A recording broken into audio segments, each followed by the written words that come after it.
주여 오늘 하루가 나의 하루가 아니기를 내가 원하는 길보다 주의 품속에 있기를 나의 손과 발마치 하늘의 것이 되어 밝고 만지는 모든 것에 주의 향기가 배어 그것을 보고 듣는 자들이 주님을 알고 주의 말씀을 이정표로 세상의 눈을 감고 보이지 않는 나 존재함을 알게 하시고 당신을 어둠 속에서 빛으로 잡게 하소서요. 교만을 허락치 마소서. 내 허리와 머리 저 교만을 알게 하소서. 주께서 내게 주신 나와 내 가정을 먼저 주께 드릴 수 있도록 내 자아를 치소서. 언제나 진실하게 하소서. 내 믿음 내 목에 들어온 칼을 베는 칼이 되게 하소서. 주여 난 실수가 많으나 그게 다 내 진심이 아님을 아실 줄 믿게 하소서. 내 하루가 주의 것이기를 내 평생이 주의 것이기를 내 작은 순간도 내 영혼까지도 주여 아내를 당신의 품에 눕게 하시고 자녀들은 제 엄마 품속에 눕게 하시어 이 모든 샬롬의 주인을 알게 하소서. 샬롬의 주인 내 가정에 영원히 사소서. 주여 제자들을 위해 기도하오니 이 기도를 그들의 인생의 방패로 쓰소서. 이 못난 스승 이 세상 어디로 가든지 기도로 묶여 우리가 하나임을 알게 하소서. 팀 선교사들에게는 마음의 가난을 우리가 이룬 것이 절대 우리 것이 아님을 알게 하시며 과시하는 영을 금겨칠 흙 같은 흑암 속에서 죽게 하소서. 아프리카 아메리카나 어디 살든지 조국 교회를 위해 먼저 기도하게 하소서. 김교신의 정신 한반도 포혈로 적신 선교사들의 혼을 내 혼이 담게 하소서. 내 하루가 주의 것이기를 내 평생이 주의 것이기를 내 작은 순간도 내 영혼까지도 난 내 기도가 그 삽이 되길 바래. 주시는 삽으로 내 썩은 걸 파내기를 바래. 기도 인도할 때 말고 골방에서 흘린 진짜 눈물이 성령의 임재를 bringing. 난 내 멋대로 내 힘으로 한다고 믿었던 것 같아. 기도하기엔 난 너무 바빴어. 알게 됐지 혼자 뛰는 건 너무 숨가파. 디음은 파파 여호와 라파. 가끔 난 주님과 너무 상관없이 살아. 설교 많이 한 거랑 이거랑 상관없단 걸 알아. 무대 위에서 말했던 대로 난 살고파. 난 내 약점을 알아. 난 내가 너무 높아. 이런 나를 주는 나라 주께로부터 왔으니 또 주께로 갈 테니 Daddy I trust my way. I know I'm from the road and go to the road. So I have no choice but to pray to my Father. 요한복음 4장 40절 사마리아인들이 예수께 와서 자기들과 함께 유하시기를 청하니 거기서 이틀을 유하심에 43절 이틀을 지남에 예수께서 거기를 떠나 갈릴리로 가시며 이렇게 되어 있습니다. 이틀 왜 하필 이틀을 있었을까? 또 이틀을 유하시려고 했을까? 이틀이라고 하는 건 하나 둘 셋 넷 할 때 뭐예요? 하나 둘 셋 넷 할 때 둘이죠? 1, 2, 3, 4 할 때는 2고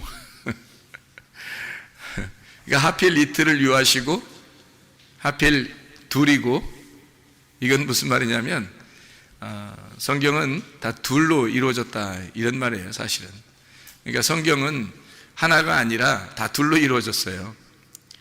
그래서 둘을 잘 알면 그 둘을 통해서 하나를 깨닫게 되는 거거든요. 그래서 둘로 이루어진 그 성경을 우리가 좀 같이 좀 보도록 하려고요. 요한복음 1장 1절부터 5절까지 말씀, 요한복음에 있는 것을 주로 이렇게 보다 보면 두 개로 다 이루어졌다는 것을 우리가 성경을 볼 수 있습니다. 요한복음 1장 1절부터 5절까지의 말씀 보면 뭐와 뭐로 이루어졌어요? 어둠과 빛으로 이루어졌다. 이렇게 두 개로 나누어져서 이루어진 걸 볼 수 있죠. 1장 43절부터 51절까지 말씀 보면 나다나엘이라는 사람을 우리가 볼 수 있습니다. 이 나다나엘이라는 사람을 이렇게 주님이 부르시고 그리고 여기에서 예수님과 나다나엘이 이야기하는 그런 장면이죠. 그래서 나다나엘과 예수님이 둘로 이렇게 나타나서 물론 이제 빌립이 중간에서 소개를 시켜줬지만 나다나엘과 주로 이제 예수님하고 이렇게 서로 대화하는 그런 장면들을 우리가 볼 수 있죠. 요한복음 2장의 6절 말씀해 보면 2장 6절 말씀해 보면 유대인의 정결 예식을 따라 두세 통 드는 돌 항아리 6이 놓였는지라 이렇게 되어 있죠. 그래서 6 항아리가 있는데 두세 통 드는 돌 항아리 6이 놓였다니까 6개구나 이렇게 생각을 할 수 있잖아요. 근데 6 항아리에 뭘 채워요? 6 항아리에 물을 채우라고 그래요. 그죠? 물을 채우라고 그러는데 그 물이 뭐로 돼요? 포도주가 되죠. 그래서 물과 포도주라고 하는 이 둘로 나누어서 설명을 해주고 있는 그런 장면이죠. 요한복음 3장 1절 말씀에 보면 누가 나오죠? 니고데모라고 하는 사람이 유대인으로서 나오고, 그 다음에 요한복음 4장 7절 보면 뭐라고 나오죠? 누구가 나오죠? 사마리아 여자이 나오죠. 그러면 누가 하면 요한복음 이제 3장 1절은 니고데모라는 사람이 나오고 요한복음 4장 7절에는 사마리아 여자가 나오고, 그러면 여기 있는 둘은 서로 떨어져 있는 사람이 아니라 둘을 통해서 하나를 설명하려고 하는 그런 내용이라고 제가 설명을 한번 해드린 적이 있죠. 그러니까 니고데모라고 하는 사람과 사마리아 여자, 이름 없는 그 사마리아 여자, 이 두 사람은 관계가 떨어져 있는 사람이 아니라 사실 니고데모가 사마리아 여인이 되어 신랑 대신 주님을 만나는 것이다. 이렇게 보면 오히려 성경이 더 이해가 되는 말씀이에요. 그러니까 니고데모가 따로 만나고 사마리아 여자가 따로 만난 것처럼 보이지만 사실은 니고데모는 굉장히 유명한 사람이고 이름 있고 유명한 사람이고 사마리아 여자는 이름도 없는 그런 사람이었죠. 근데 이름 있는 그 유명한 사람을 이름 없게 만들어서 주님이 만난다. 그래서 니고데모는 예수님을 찾아온 사람이고 사마리아 여자는 예수님이 찾아간 사람이다. 어떻게 해야지 구원을 받는다고요? 주님이 찾아오셔야 구원을 받아요. 그러니까 우리가 열심히 찾아간다고 구원받는 게 아니고 뭐 열심히 찾는 건 우리들이 해야 할 일이지만 주님이 찾아오셔야 구원을 받는다. 그게 성경에서 우리에게 가르쳐 주시는 말씀들입니다. 요한복음 3장 5절 6절의 말씀에 보면요, 예수께서 대답하여 진실로 진실로 내게 이르노니 사람이 물과 성령으로 나지 아니하면 하나님 나라에 들어갈 수 없느니라. 여기도 거듭나고 구원받는데 몇 개가 필요하대요? 2개가, 그렇죠? 2개가 필요하다. 물과 성령이라고 하는 2개가 필요해서 이 2개를 통해서 너희가 구원을 거듭남을 받을 수 있다. 이런 얘기를 하면서요, 6절의 말씀에 보면 6으로 난 것은 6이고 0으로 난 것은 0이어야 된다. 이렇게 얘기해요. 그러니까 뭐와 갈라진 거예요? 6과 0을 나누어 가지고 여기서는 물과 성령으로 6과 0으로 나누어서 이렇게 2개로 설명해 주는 그런 내용들을 우리가 볼 수 있습니다. 성경은 다 이렇게 2개씩 나누어져 있어요. 그렇게 2개로 나누어져서 모든 것을 설명해요. 처음부터 그랬죠. 처음부터 창세기에 있는 창세기 2장에 나와 있는 그 나무가 있는데 그게 단수인데요, 그 나무 하나가 선악나무하고 생명나무 2개를 설명하려고 하나의 나무를 갖다 등장시킨 거예요. 그래서 이 2가지가 있더라 이렇게 설명을 한 거죠. 그러니까 성경 하나가 선악과와 생명과라는 이 2개로 성경이 이루어졌다라는 것을 우리에게 설명해 주는 겁니다.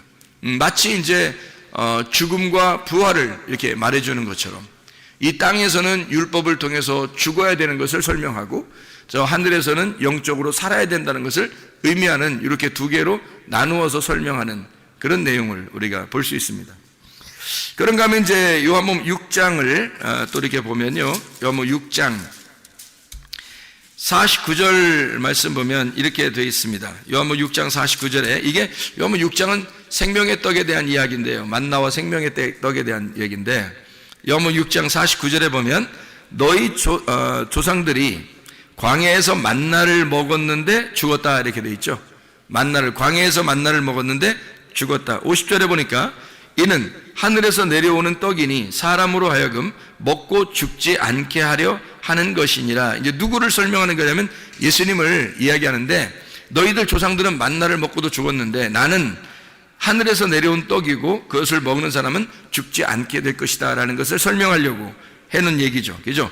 51절에 보니까 나는 하늘에서 내려온 살아있는 떡이니 사람이 이 떡을 먹으면 영생하리라. 내가 줄 떡은 곧 세상의 생명을 위한 내 살이니라 하시니라. 이렇게 이야기를 했습니다. 그러니까 여기서는 뭐와 뭐를 비교한 거예요?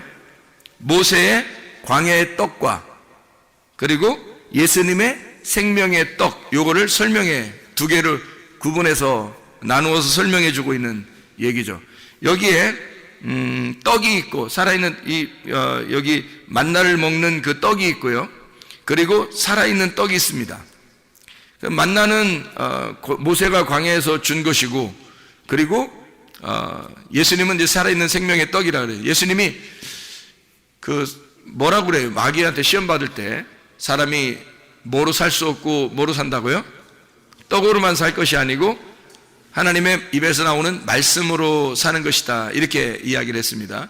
그러니까 사람이 떡으로 사는 것이 아니라 말씀으로 산다. 그러면 떡은 전혀 우리가 먹지 말아야 되는 건가요? 빵도 전혀 먹지 말아야 되고 밥도 전혀 먹지 말고 말씀으로만 살아야 되나요? 아니죠. 그러니까 이걸 먹으면서 그건 이 땅에서 꼭 필요한 건데 하늘의 양식이 꼭 필요하다 해서 땅의 양식과 하늘의 양식을 비교해서 이야기하는 거죠. 예수님은 하늘의 양식에 대한 이야기를 한 거고, 땅에서 마귀는 이제 돌을 만들어서 떡덩이를 만들어 먹으라 해서 땅의 이야기를 한 거고, 예수님은 하늘의 얘기를 한 거고, 사람이 떡으로 먹는 게 사는 게 아니라 양식, 생명의 떡으로 이 위에 있는 생명으로 말씀으로 사는 것이다, 이제 그런 이야기를 해준 것입니다. 근데 우리 여러분과 저는 그러면 뭐 떡으로 살자고 얘기를 해야 되겠어요? 모여서 생명의 떡 대신 예수님을 먹자고, 말씀 먹으면 살아야 되겠다, 이런 얘기를 해야 되겠어요? 우리 모여서 교회 모인 사람들은 다 생명의 떡 대신 예수님 먹자고 모인 것입니다. 이 세상의 떡 먹자고 모인 것이 아니라는 거죠. 근본적으로 그걸 알고 모여야 된다는 거예요. 근본적으로 그게 교회라는 겁니다. 그래서 모세의 광야의 떡과 예수님의 생명의 떡, 그래서 떡이라고 하는 것이 뭐하고 딱 연결해 놨어요? 살이라고 하는 것과 연결해 놨어요. 이 살이라고 하는 것과 연결해서 이것은 나의 살을 너희가 먹으면, 이렇게 되죠. 나의 살을 먹으면 너희가 영생하게 될 거다, 그렇게 이야기를 해요. 그러면 여기서 예수님이 말하는 나의 살을 먹으면 너희가 영생할 것이다, 그러면 그 말은 어떤 의미예요? 그러면 예수님을 먹으면 예수님을 먹으면 영생한다, 그 말은 어떤 의미예요? 그 살이 떡이거든요.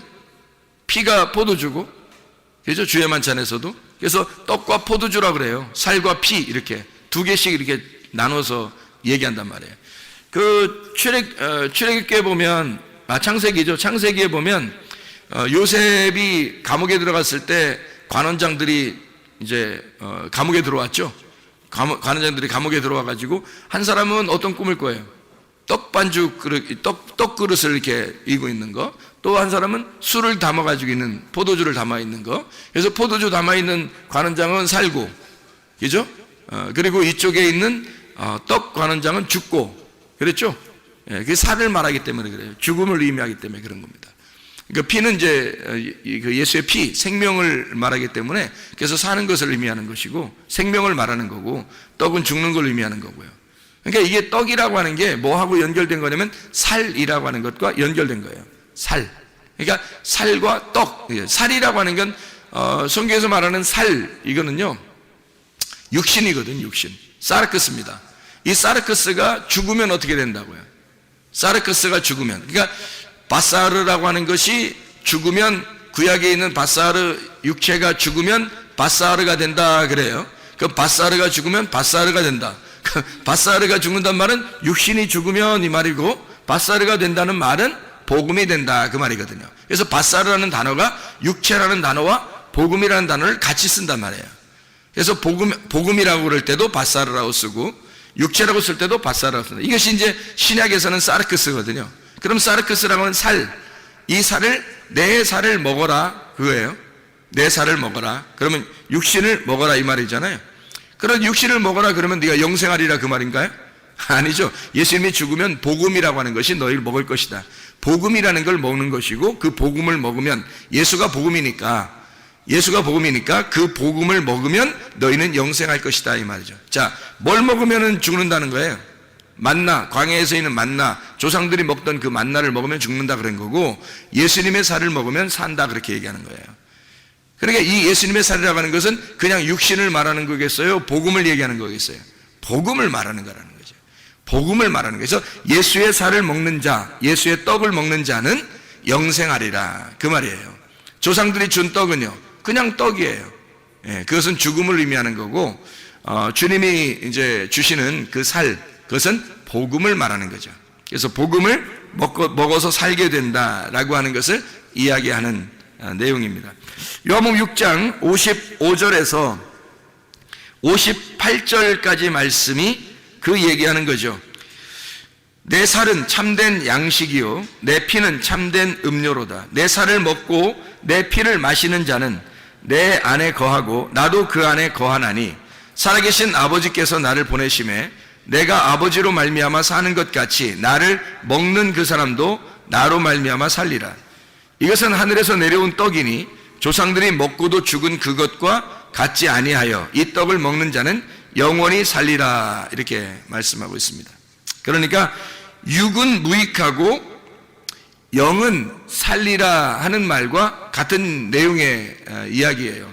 그래서 6장 63절에 이렇게 이야기합니다. 6장 63절에 살리는 것은 영이니 육은 무익하니라. 내가 너희에게 이른 말은 영이요 생명이라 이렇게 돼 있죠. 여기 있는 말이라고 하는 게 여기서 로고스 말이에요, 레마 말이에요? 레마라는 말이 영이요 생명이라 그런 말이에요. 그래서 로고스가 아니라 여러분에게 직접 적용되는 말씀, 여러분에게 주어지는 말씀들이 있단 말이에요. 그 주어지는 말씀이 오면 그게 영이고 그게 생명이라는 거예요.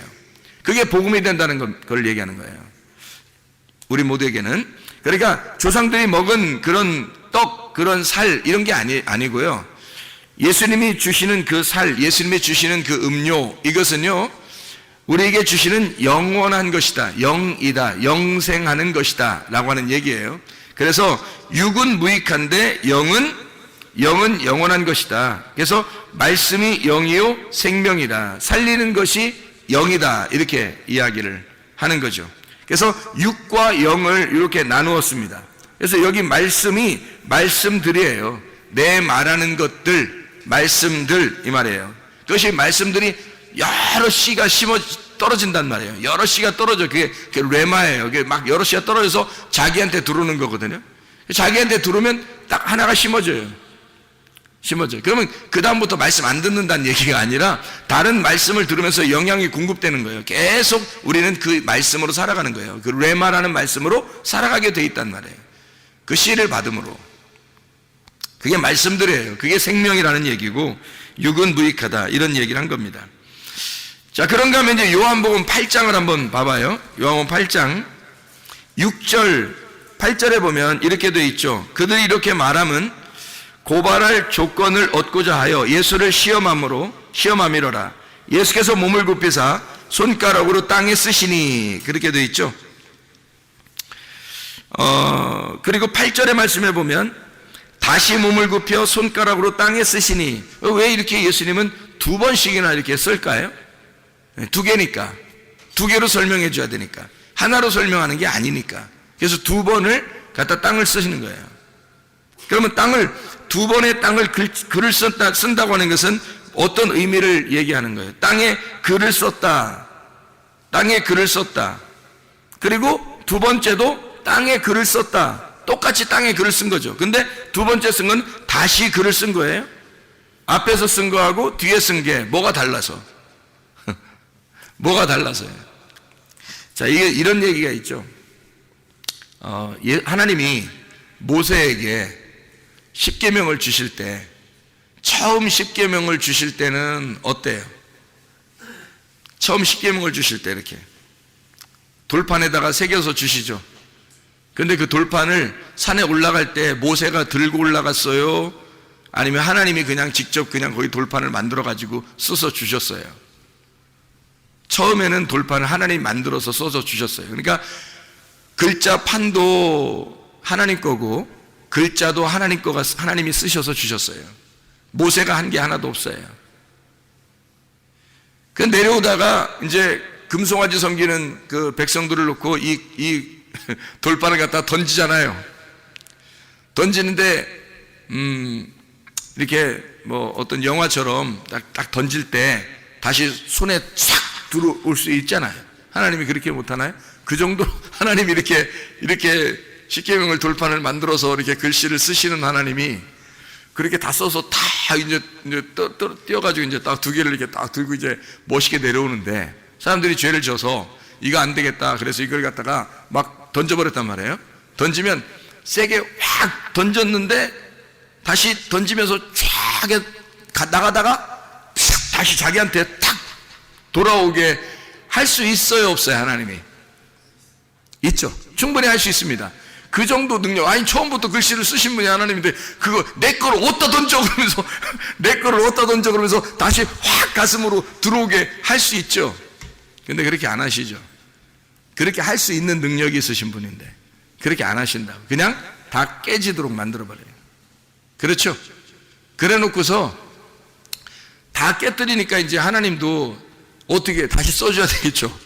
그래서 모세한테 뭐라 그래요? 이제 네가 돌판 깎아서 가져오라 그래. 하나님이 돌판 깎는데 상당히 좀 시간이 걸리고 그래서 그런가요? 글씨 쓰는 건 괜찮은데 말씀이니까 하나님이 말씀이니까 막 쓰나려가는 건 쉬운데 돌판 깎는 건 좀 힘들어서 이제 깎아 올 때는 이제 네가 두 번 네가 깨뜨렸으니까 올 때는 네가 이거 돌판 깎아서 가져와라. 그래 힘들어서 그랬을까요? 아니면 뭔가 이유가 있을까요? 뭔가 이유가 있겠죠. 그죠? 그래서 돌을 이렇게 깎아 가지고 모세가 가져갔어요. 가져가니까 하나님이 거기다가 글씨를 갖다가 이제 하나님이 쓰시는 거예요. 거기다가. 왜 그렇게 하실까요? 그래서 법궤 안에다가요. 법궤 안에 집어넣은 십계명은 요겁니다. 모세가 깎아 가지고 가서 하나님이 글자를 써준 그 돌판을 집어넣으란 거예요. 법궤에다가. 그거 들고 다닌 거예요. 왜 하나님은 그런 식으로 했을까요? 이 일을?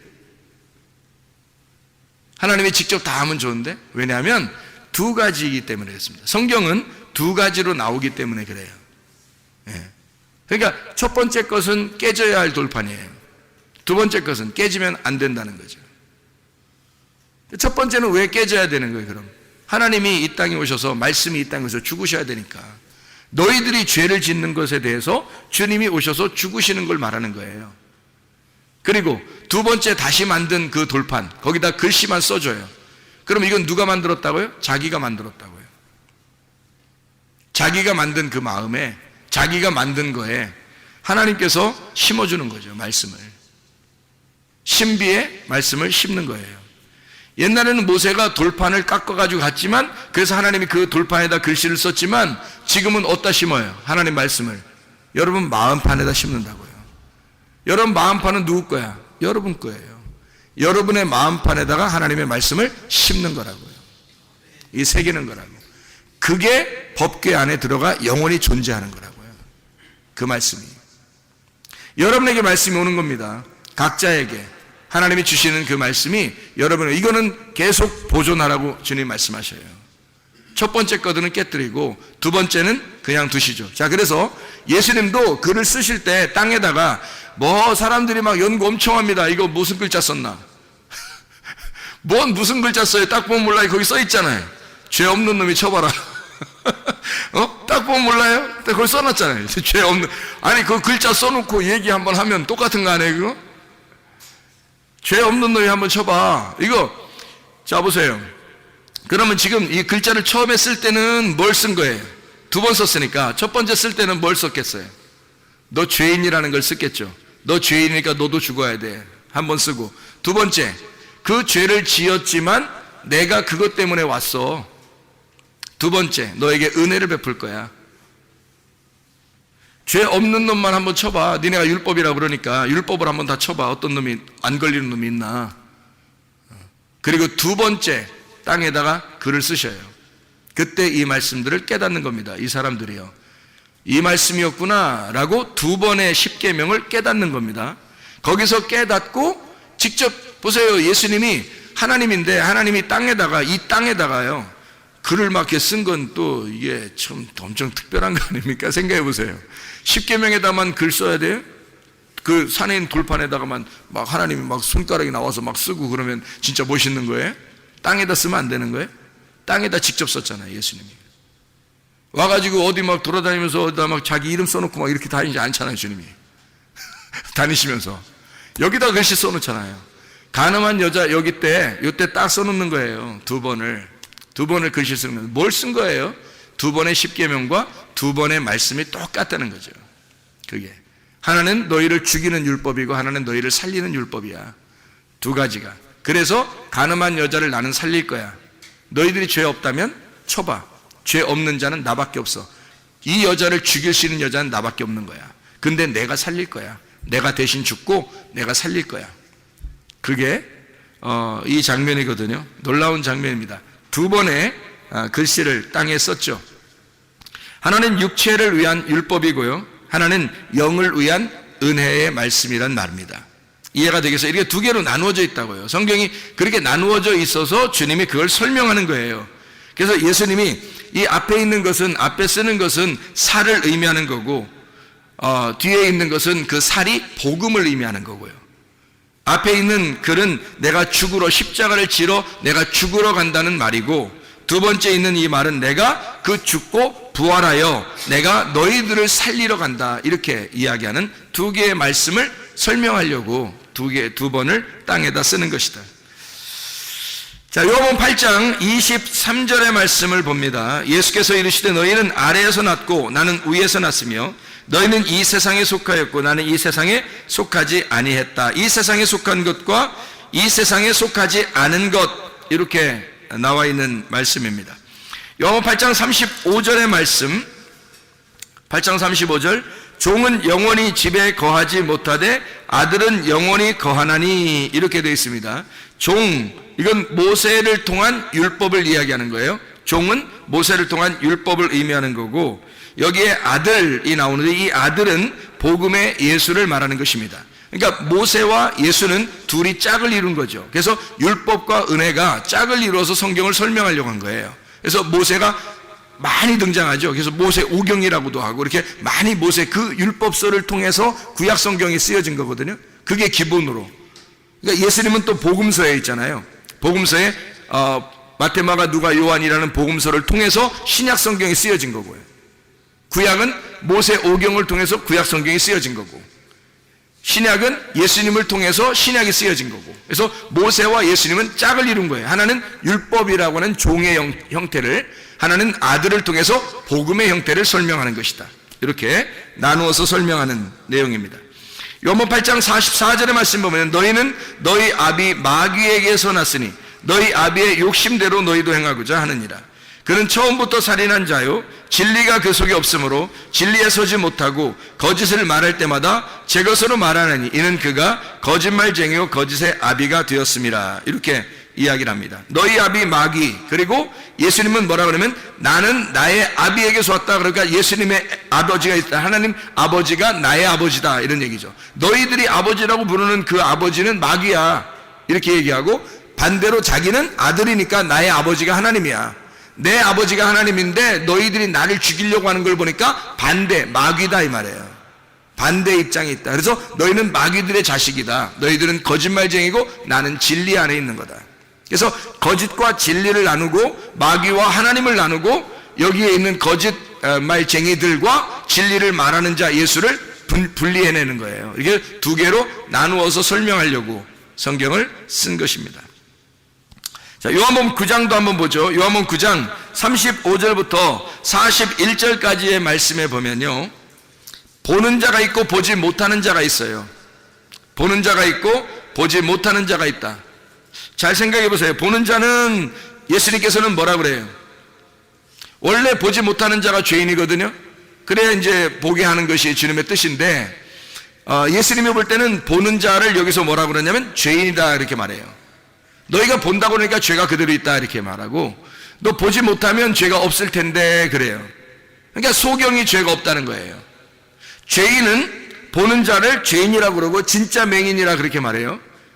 여기서 보지 못하는 사람을 맹인이라고 그러는데 이 사람은 의인이라고 그럽니다. 이 사람은 죄를 인정한 거예요. 내가 죄인입니다. 나는 보지 못하는 자입니다. 인정하게 되니까 이 사람을 눈뜬 자라고 주님 말씀하시는 거예요. 영적으로 보면. 그러니까 영적으로 예수님은 보는 자와 보지 못하는 자, 보는 자를 맹인으로, 보지 못하는 자를 눈뜬 자로 설명을 하는 거죠. 이렇게. 얼마나 아이러니컬합니까? 주님이 설명하는 그 내용들이. 여러분 어떤 상태예요? 자기가 눈 떴다고 생각합니까? 아니면 주님 내가 죄인입니다. 난 소경입니다. 겸손하게 주님께 고백하는 사람들입니까? 요한복음 10장을 한번 또 보죠. 요한복음 10장에 8절 말씀해 보니까요. 나보다 먼저 온 자는 다 절도요 강도니 양들이 듣지 아니하였느니라. 먼저 온 자가 있다는 거예요. 그게 절도며 강도래요. 그러면 뭐 다음 이제 절도며 강도인 반대로 온 자가 있을 거 아니에요.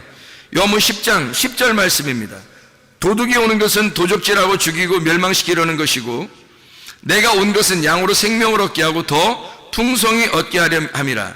11절에 나는 선한 목자라 선한 목자는 양들을 위하여 목숨을 버리거니와 이렇게 되어 있습니다. 잘 생각해 보세요. 선한 목자가 누구예요?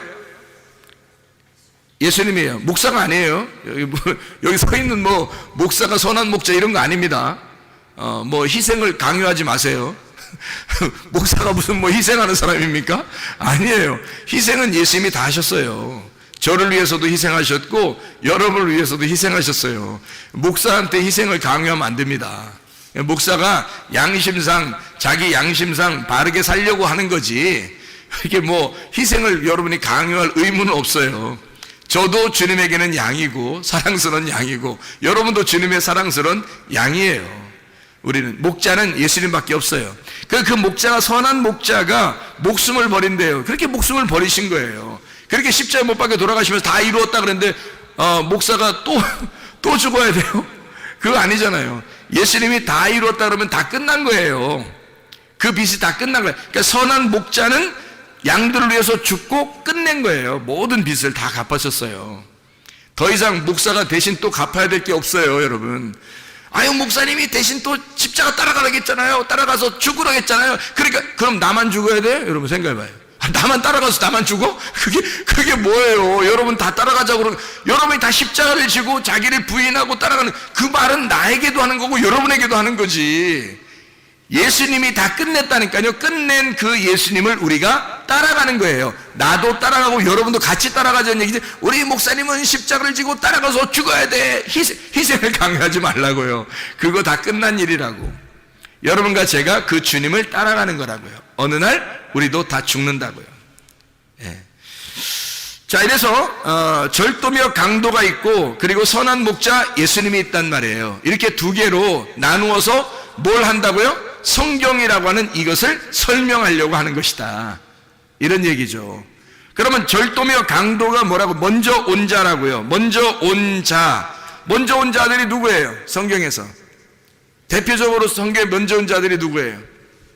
아담, 노아, 아브라함, 모세, 다윗, 침례 요한 이런 사람들이 먼저 왔잖아요. 그죠? 뭐 엘리야도 그렇고요. 예수님의 하나님의 그 말씀을 가지고 있는 자인데 하나님의 말씀을 가지고 그들이 먼저 왔다고요.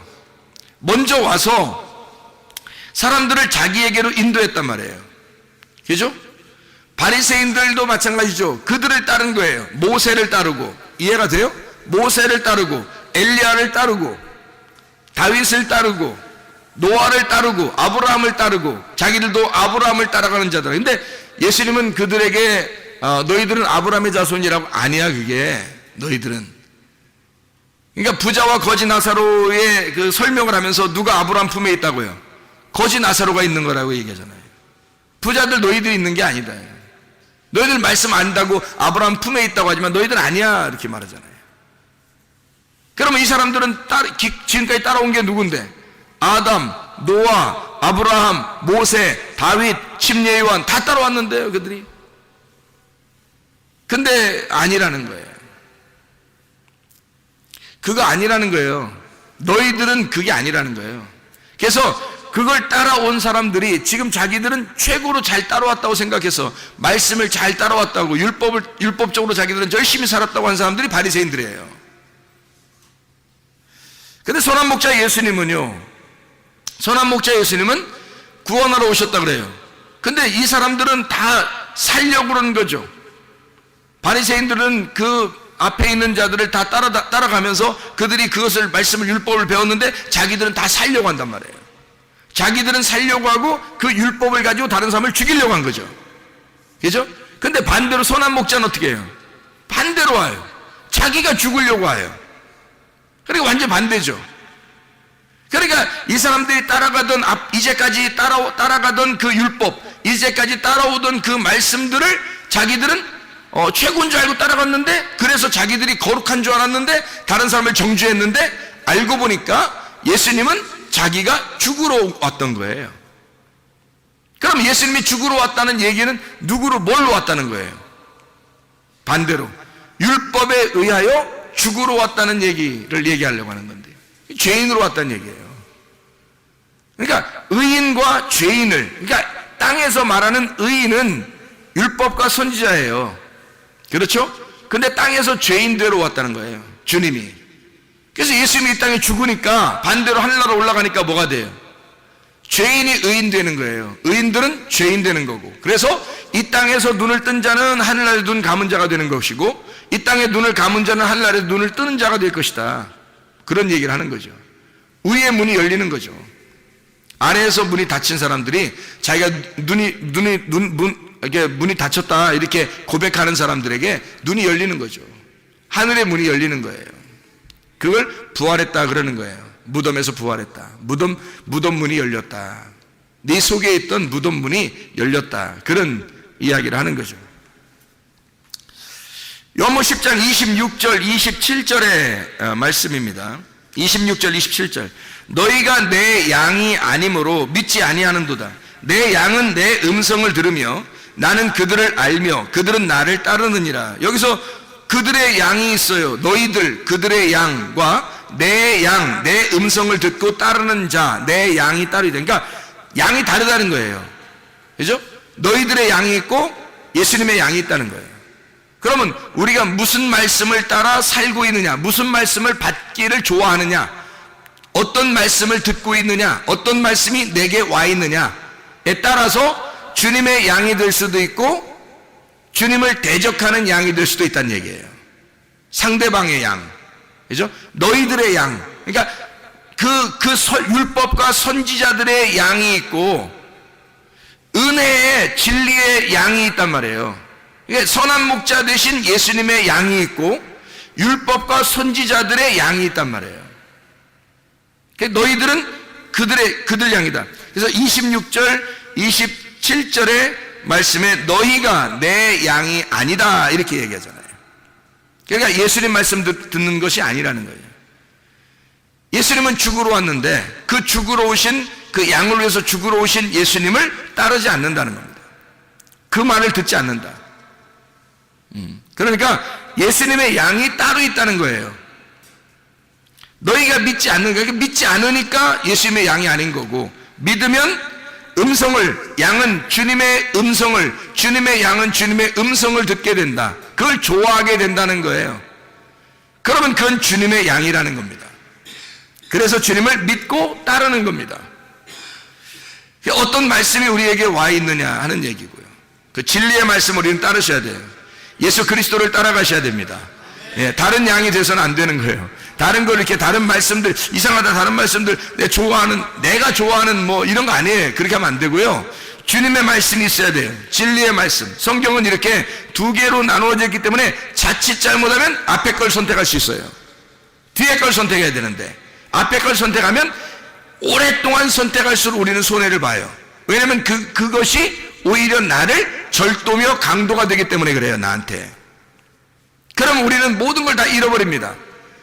물론 잃어버려야죠. 그래서 모든 걸 잃어버릴 때 그 순간이 오면 나를 다 잃어버리고 절망 가운데 있을 때 새로운 목자가 나타나시는 거죠. 레마로. 근데 그게 너무 늦지 않기를 바랍니다. 그게 너무 늦지 않기를.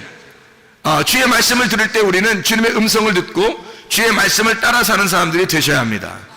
요한복음 11장 43절 44절의 말씀에 보면요, 이 말씀을 하시고 큰 소리로 나사로야 부르시니 나오라, 나사로야 나오라 부르시니 죽은 자가 수족을 배로 동인 채로 나오는데 그 얼굴은 수건에 쌓였더라. 예수께서 이르시되 풀어놓아 다니게 하라 하시니라. 이렇게 되어 있죠.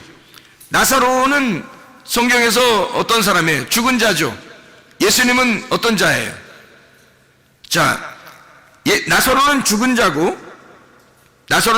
그 무덤에 있는 거고요. 예수님은 누구예요? 여기서 그러면 죽은 자를 살리는 분이잖아요. 그죠? 죽은 자를 살리는 분이, 그러니까 죽은 자와 죽은 자를 살리는 분이 있어요. 그러면 여기서 나사로는 죽은 자인데 이 죽은 자를 뭐라고 표현해요? 묶여있는 자라는 얘기예요. 묶여있는 거를 죽은 자라 그렇게 표현하는 거예요. 그럼 묶여있는 자를 다른 말로 따지면요, 깨닫지 못하고 있다는 얘기입니다. 깨닫지 못하고 있다. 이렇게 깨닫지 못하고 묶여있는 자 나사로를 예수님을 만나면 예수님이 와서 어떻게 이거를 풀어주죠. 자유롭게 풀어줍니다. 묶인 것을 풀어주는 거예요. 그러면 풀어준다는 말을 다른 말로 말하면요, 깨닫지 못하고 있는 걸 깨닫게 해주고 있다는 얘기입니다. 그럼 풀리는 거죠. 무덤에 갇혀 있는데 무나메이온이라고 하는 이 기억 상실, 생각이 없는, 그것에 막혀있는 그 기억이 기억이 딱 매여있는, 묶여있는, 풀어지지 않는 풀어지지 않는 그 생각을 주님이 이 무덤을 열어서 이 기억을 되살리는 겁니다. 생각을 갖다가 생각나게 만들어 주시는 거예요. 이게 부활이라고요. 주님은 풀어주는 자고 나사로는 죽은 자라는 거죠. 주님은 살려주는 자고 나사로는 죽은 자고. 이해가 되겠어요? 이게 두 개로, 하나는 죽는 자요, 하나는 살려주는 자로 두 개로 설명하고 있잖아요. 자, 또 한번 봅니다. 요한복음 16장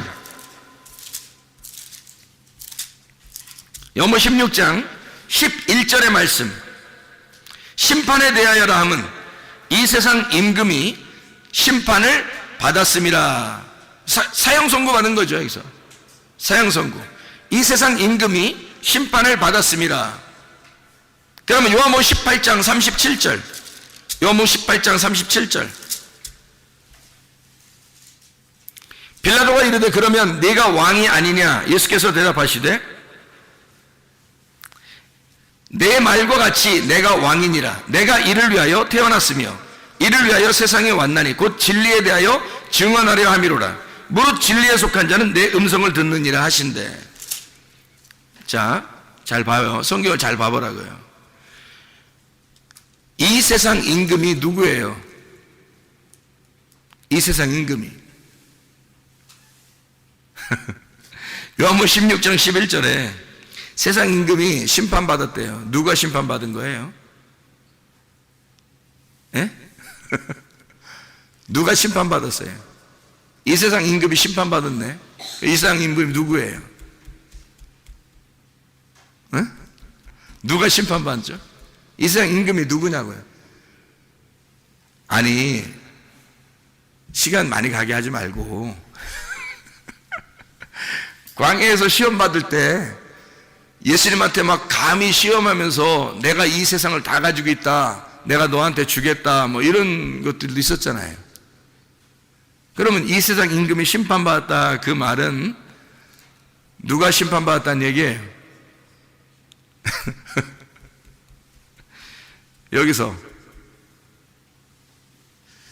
예수님이 그 시험을 이기셨나요? 아니, 이기시지 못했나요? 시험을 이기셨죠. 그러면 왕이, 임금이 이렇게 항복하고 지면 그러면 더 이상 임금인가요? 아니죠. 그래서 이 세상 임금을 정복시키신 예수님이 임금인 거예요. 이해가 돼요? 그래서 예수님이 자기를 설명하는 거예요. 내가 인간으로 와서 이제 곧 나는 죽을 거야. 이미 사형 선고를 받아놓고 살고 있어, 이 말이에요. 그리고 요한복음 18장 37절의 말씀에 나는 진짜 왕이다, 왕이긴 왕이야. 근데 나는 죽으러 왔어. 나는 죽을 거야. 그런데 빌라도가 뭐 그런 게 있어, 왕이 뭐 죽고 그래, 그러니까 예수님이 뭐라 그래요? 나는 하늘의 왕이야. 나 이 땅의 왕이 아니야. 땅에서 다스리려고 하는 게 아니라 난 하늘에 있는 자들을 다스리는 왕이야. 그러니까 영적으로 구원받은 자들을 다스리려고 내가 왕이 되려고 그래. 그래서 나는 죽으려고 그래. 그게 진리야. 이런 얘기를 한 거예요. 예수님이 이 땅의 왕, 임금 대신 우리들을 위에서 주님이 오셔서 그 이 세상 임금으로 오셔서 자기가 죽는 거예요. 그러면 예수님이 죽으시면 이 세상 임금이 끝난 거죠. 그러면 진리가 살아서 부활하신 하늘의 영이 하늘의 영이신 하나님의 아들이 다스리게 된다는 거예요. 하늘의 왕이 되신다는 거지. 이 땅에서 임금이 죽으면 마귀는, 너희를 유혹하던 마귀는 이미 끝났어. 그래서 내가 너희들이 왕이라고 여겼던 그 왕의 입장에서 내가 죽을 거야. 이 세상 임금이 심판을 받았어. 정죄를 받았어. 그래서 내가 이 땅에 온 거야. 말씀이 육신이 돼서 온 거야. 그리고 나는 진리인데 나는 죽을 거야. 빌라도가 내가 너를 살릴 수도 있고 내가 너를 죽일 수도 있는데 그거 하늘에서 너에게 그런 권한을 주지 않았다면 너는 그거 할 수도 없어. 내가 그 능력을 너에게 주었고 네가 나를 죽이도록 그런 명령을 하도록 권세를 주었기 때문에 네가 하는 거야. 내가 영들을 다스리는 왕이야. 그 예수님이 그렇게 말씀하시는 거죠. 그래서 주님은 요한복음 19장 11절 예수께서 대답하시되 위에서 주지 아니하셨더라면 나를 해할 권한이 없었으리니 그러므로 나를 내게 넘겨준 자의 죄는 더 크다. 그래서 주님은 너를 일부러 시켜서 나를 죽이도록 하는 거야. 너도 내 수하에 있는 거야. 내가 하늘의 왕이니까. 이해가 되시겠습니까? 이 땅의 임금이 죽고 이 땅의 임금이 정죄를 받아 이 땅의 임금이 심판을 받아 죽으면 그러면 하늘의 왕으로서 살아가게 된다. 그런 얘기를 하는 것입니다. 자, 무슨 얘기인지 아시겠죠? 요한복음 19장 34절,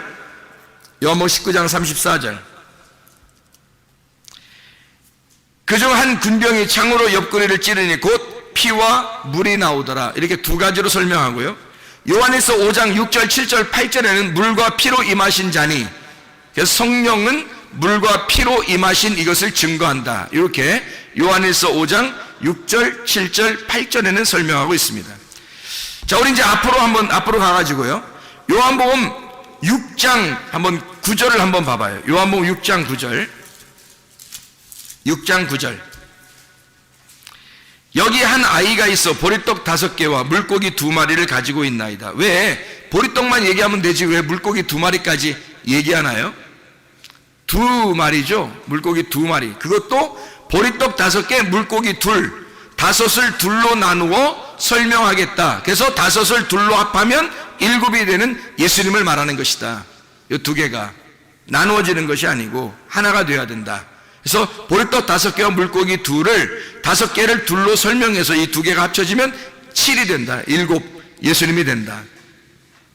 이것을 먹은 자들이 이 땅에서 안식을 누리는 거예요. 그래서 예수님 안에서 안식을 누리는 사람들이 됩니다. 요한복음 8장 17절 18절 너희 율법에도 2 사람의 증언이 참되다 기록되었으니 내가 나를 위하여 증언하는 자가 되고 나를 보내신 아버지도 나를 위하여 증언하시느니라. 2명이 돼야 증인이 되니까. 그래서 둘씩 전도하러 보내는 거예요. 증인이니까. 어느 단체들을 얘기하는 거 아닙니다. 이게 예수님이 둘을 갖다 설명하기 위해서 그런 거예요. 둘씩 보내는 이유는 두 가지씩을 설명해 주라는 얘기예요. 두 개씩을 나누어서 잘 설명해 주라. 이 성경이 그렇게 되어 있으니까 이 두 개를 나누어서 잘 설명해 주라는 뜻이에요. 둘씩 보내는 것은. 예수님이 자기를 증거하는데 다른 사람을 사용하지 않습니다. 왜요? 예수님은 하나님이니까 다른 증인들을 필요로 하지 않아요. 예수님이 증인이 되고 아버지가 증인 되신다 그렇게 말해요. 아버지가 예수님인데 아버지가 아들이고 아들이 예수님이거든요. 하나님이거든요. 그러면 아들이 아버지고 아버지가 아들인데 예수가 자기가 증인이 되고 내 아버지가 증인이 된다는 말은 자기가 전적으로 증인된다는 얘기거든요. 그럼 이걸 왜 두 가지로 설명하면 증인은 둘이 돼야 되니까, 성경은 둘로 나누어져서 이어진 거니까, 그런 내용이니까. 그래서 둘을 설명하는 거죠. 요한복음 8장 17, 18절의 말씀, 내가 나를 위하여 증언하는 자가 되고 나를 보내신 아버지도 나를 위하여 증언하시느니라. 두 사람의 증언이니까 아들과 아버지죠. 그러면 우리가 주님의 증인이 되려면 어떻게 돼야 돼요? 주님의 증인이 되려면 그러니까 우리 속에 누가 들어와야 돼요? 아버지의 아들이 들어와야 돼요. 그래야 증인이 되는 거예요. 그럼 아버지의 아들이 우리 속에 들어오면 어떤 것을 증거할까요? 예수가 나 때문에 정죄받으시고 죽으셨다는 걸 증언하겠죠. 무슨 말인지 알겠죠? 정죄는 내가 받을 테니까 너는 반드시 살아야 된다라고 하는 것을 주님이 내게 가르쳐 주셨다라고 증언하겠죠. 그죠? 그래서 주님이 나를 위해 정죄를 받으시고 심판받아 죽으실 테니 너는 대신 살아라. 죽음과 부활을 설명해 주고 있는 내용이죠. 그게 증인이라는 겁니다. 그걸 잘 설명해 내는 사람이 증인이라는 거예요. 성경의 증인. 자, 요한복음 14장 6절 말씀입니다. 잘 아는 말씀이죠? 14장 6절. 예수께서 이르시되 내가 곧 길이요 진리요 생명이니 나로 말미암지 않고는 아버지께로 올 자가 없느니라. 누가 증인이에요? 다 하시는 거예요. 길, 진리, 생명 예수님이 다 하시는 거예요. 20절 말씀 봐요. 요한복음 14장 20절 말씀. 그날이 어떤 날이에요? 부활의 날, 네가 눈이 떠지는 날, 네가 깨닫는 날, 네가 무덤의 문이 열리는 날, 그 날에는 내가 아버지 안에, 너희가 내 안에, 내가 너희 안에 있는 것을 너희가 알리라. 이 부활의 날에는 너와 내가 하나인 것을 네가 알게 될 것이다. 그런 말이죠. 그러면 증인이 예수와 우리 안에 들어온 예수가 증거한다는 얘기예요. 그렇죠? 예수이신, 부활하신 그 예수님과 나를 살리신 그 예수님이, 이 예수와 그 예수가 같이 길과 진리와 생명을 설명하게 될 것이다. 그런 얘기예요. 요한복음 14장 15절 16절 17절의 말씀입니다. 너희가 나를 사랑하면 나의 계명을 지키리라. 내가 아버지께 구하겠으니 그가 또한 다른 보혜사를 너희에게 주사 영원토록 너희와 함께 있게 하시리니 그는 진리의 영이라. 세상은 능히 그를 받지 못하나니 이는 그를 보지도 못하고 알지도 못함이라. 그러나 너희는 그를 아나니 그는 너희와 함께 거하시며 또 너희 속에 계시겠음이라. 뭔 얘기예요? 하나됨이에요. 예수님의 이름 안에서 나로서 너희를 인정하겠다. 다시 말하면 내 안에서 너를 나라고 인정하겠다. 예수님이 그러는 거죠. 보혜사를 준다는 얘기는 생기를 불어넣어 준다는 얘기입니다. 하나님의 생명을 줘서 너라는 흙덩어리를 생기를 줘서 살리겠다는 얘기야.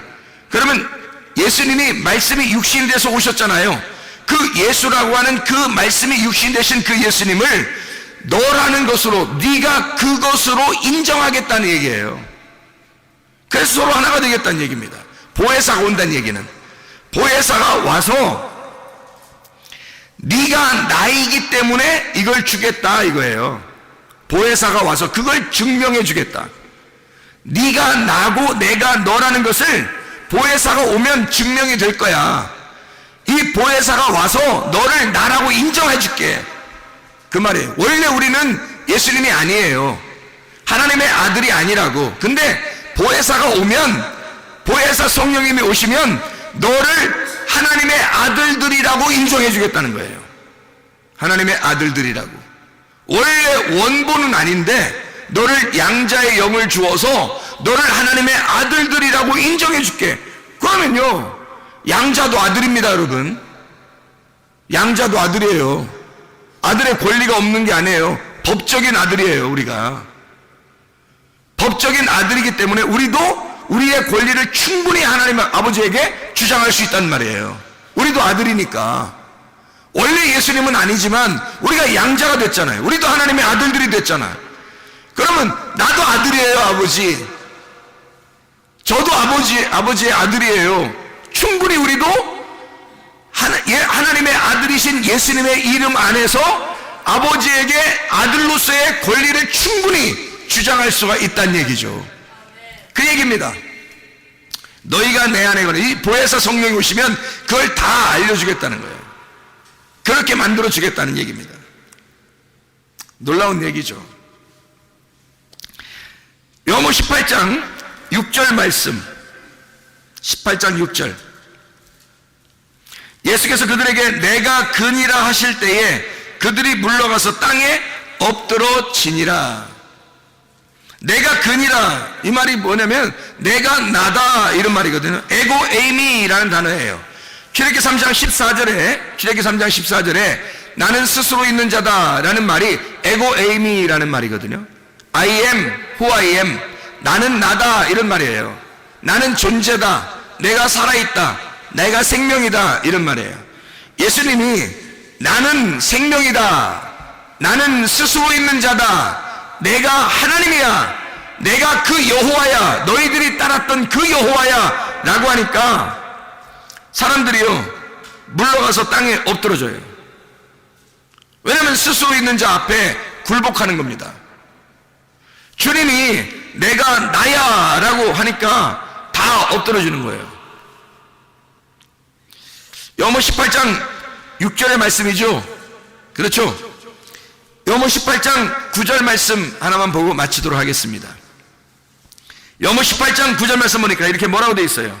이는 아버지께서 내게 주신 자 중에서 하나도 잃지 아니하였사옵나이다 하신 말씀을 응하게 하려 함이라. 이게 무슨 말이에요 여기? 사람들이 누굴 찾는, 이제 예수님이 누굴 찾느냐 그래요. 만약에 예수님이 여기서 내가 그니라 했는데 다 엎드러졌어요. 어떻게 잡아요 예수님을? 그러니까 예수님이 뭐라고 그러냐면 누구 찾냐 이렇게 물어봐요. 그랬더니 사람들이 뭐라면 나사렛 예수라 그렇게 말하잖아요. 그러니까 예수님 말하기를 내가 그니라, 나야 이렇게 말하잖아요. 나를 찾거든 이 사람들이 가는 것을 용납하라 이래요. 거기서 예수님이요 참 놀라운 의리 하나를 지켰다 그런 거예요. 왜 좀 멋있는 사람이 이러잖아요. 영화에서도 멋있는 사람은 내가 다 당할 테니 이들은 다 가라고 해라. 이들은 다 너희들은 다 집에 돌아가, 내가 다 담당할 테니까 뭐 이런 거 있잖아요. 뭐 멋있게. 여기서도 꼭 영화 장면 같잖아요. 두목 예수님이 부하들을 집에 좀 보내달라. 내가 두목만 잡으면 되지 않냐, 나만 잡으면 되잖아, 다 보내라. 응?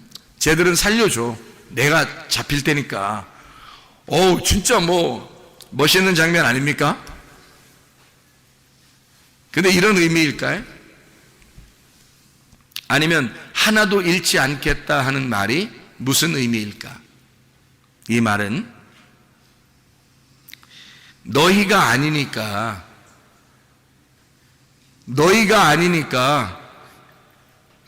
너희 일이 아니니까, 너희들의 일이 아니니까. 잘 생각해봐요. 예수님의 일이지 제자들의 일이 아니란 말이에요. 지금 여기서 잡히시는 이 일은요 예수님의 일이지 제자들의 일이 아니라고요. 제자들이 감당할 만한 일이 아니라고요. 이게 예수님이 다 짊어지셔야 할 예수님의 일이었다고요. 예수님의 사역, 그리스도의 사역, 제자들의 사역이 아니라고요. 그래서 이들은 하나도 잃어버리지 않도록 양들을 위하여 자기 목숨을 버리는 것이 그리스도의 역할이었다고요. 내가 죽을 테니 너희들은 살아라. 내가 죽을 테니 너희들은 살아라. 그게 주님의 이 땅에 내려오신 사역이십니다. 그러니 여러분, 예수 그리스도가 이 모든 것을 담당하시기 위하여 이 땅에 오셨어요. 우리는 그 하늘에서 오신 그 예수를 받아들여서 이 땅에서 그 하늘에서 오신 예수를 이 땅에서 전파하는 증인들입니다. 예수 그리스도를 받아들이고 말씀이신 예수님을 받아들여서 이 두 개의 말씀으로 오신 예수님을 우리 속에 깊이 받아들여서 이 말씀을 다른 사람들에게 세상에 전하는 이 예수의 증인들이라고요. 여러분과 제가, 우리는 살아있는 자예요. 하나님의 영을 받아 살아있는 자가 되면 하나님 안에 있는 자고 하나님이 우리 안에 거하시는 자가 된다고요. 그러면 하나님이 우리 안에 거하셔서 우리는 하나님의 증인이 된다고요. 이 하나님의 영을 받지 못한 자들은 하나님의 증인이 될 수 없어요. 자기가 그 레마를 경험하지 않고서는, 자기가 하나님의 영을 경험하지 않고서는, 그 하나님의 영이 자기 속에 들어오지 않고서는, 그 예수의 그 영이 내 안에 오지 않고서는 예수의 증인이 될 수가 없습니다. 예수는 예수를 증거하니까, 예수는 홀로 예수를 증거하십니다. 여러분을 사용할 때 여러분을 사용하는 게 아니라 예수가 자기가 우리에게 들어와서 자기가 자기를 증거하는 거예요. 여러분과 저는 하나님의 영이 우리 안에 있어야 됩니다. 하나님의 영이 우리 안에 거하여야 우리도 주님 안에서의 증인이 되는 거예요. 주의 증인으로 살다가 주님 만나시기를 바랍니다.